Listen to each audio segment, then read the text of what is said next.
Assalamualaikum warahmatullahi wabarakatuh. Bismillahirrahmanirrahim. Alhamdulillahirabbil alamin wa bihi nasta'inu ala umuri dunya waddin.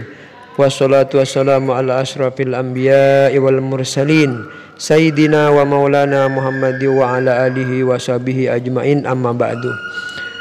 Alhamdulillah wa syukurillah ala nikmatillah. Allahumma salli ala sayyidina wa maulana Muhammad. Anak-anak kelas 4 yang saya cintai, alhamdulillah kita bersyukur kepada Allah Subhanahu wa taala kita bertemu dalam keadaan sehat walafiat. Kali ini Pak Guru akan membahas tentang pelajaran aswaja ahlu sunnah wal jamaah, yaitu tentang perwujudan dalam ajaran keagamaan. Baiklah anak-anak kelas 4 yang saya cintai, sebelum pelajaran dimulai, mari kita berdoa dengan harapan semoga pembahasan pada hari ini akan menjadi ilmu yang manfaat dan barakah. Bismillahirrahmanirrahim. Perwujudan dalam ajaran keagamaan. Perwujudan dari sikap ini tampak dalam berbagai bidang ajaran Islam, yaitu 1. Bidang akidah. 1. Keseimbangan antara penggunaan dalil akli atau akal dan dalil nakli atau Al-Quran dan Al-Hadis, dengan pengertian dalil akli dipergunakan dan ditempatkan di bawah dalil nakli.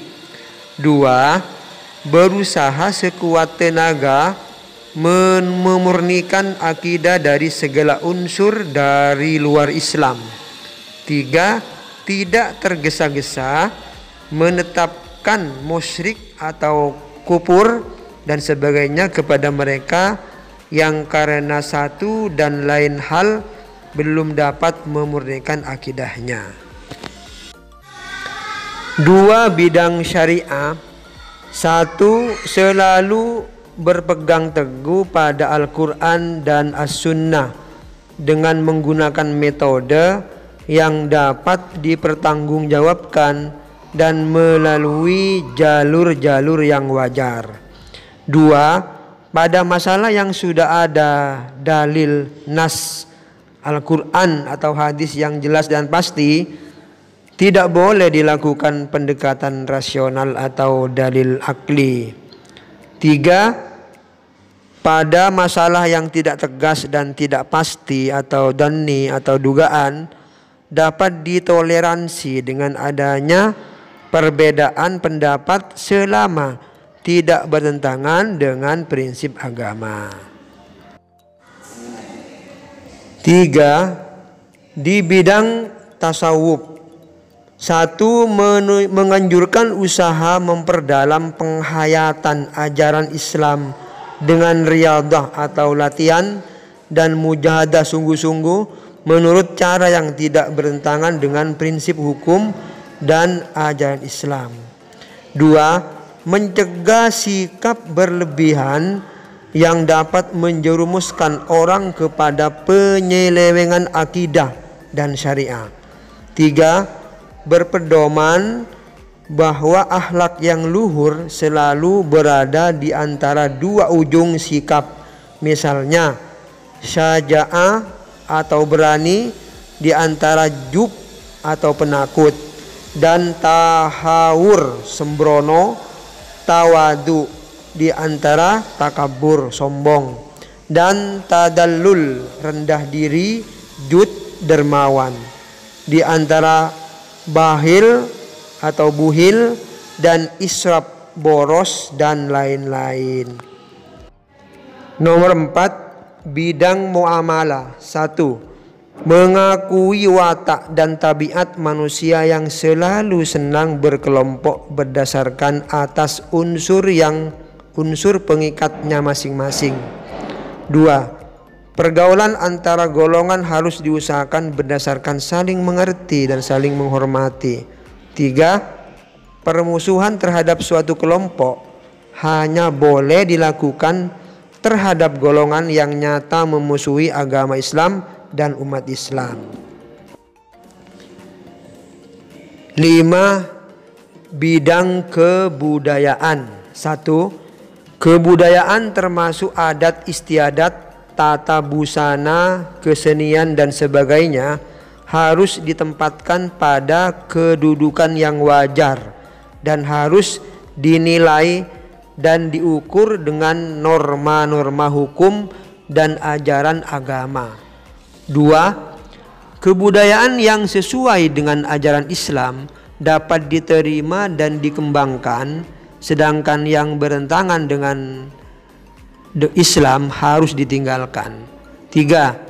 Yang lama yang baik dipelihara dan dikembangkan. Yang baru yang lebih baik dicari dan dimanfaatkan.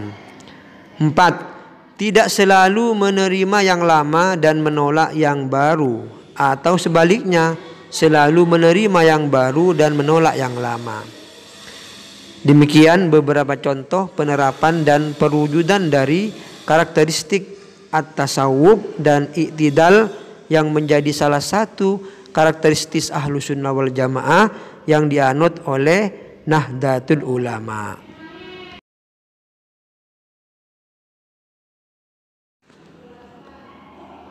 Tugas Aswaja kelas 4 yaitu 1. Tuliskan tokoh ulama perintis akidah Aswaja. 2. Di bidang fikih NU mengikuti imam madhab yang mana? Jawaban dikirim ke nomor HP 087 8621 00009. Selamat mengerjakan. Dan saya tambah lagi, penjelasan ini ada hubungannya dengan penjelasan video sebelumnya. Jadi anak-anak bisa dilihat di video sebelum ini. Terima kasih. Demikian penjelasan materi Aswaja tentang perwujudan dalam ajaran keagamaan pada hari ini. Semoga manfaat dan barokah.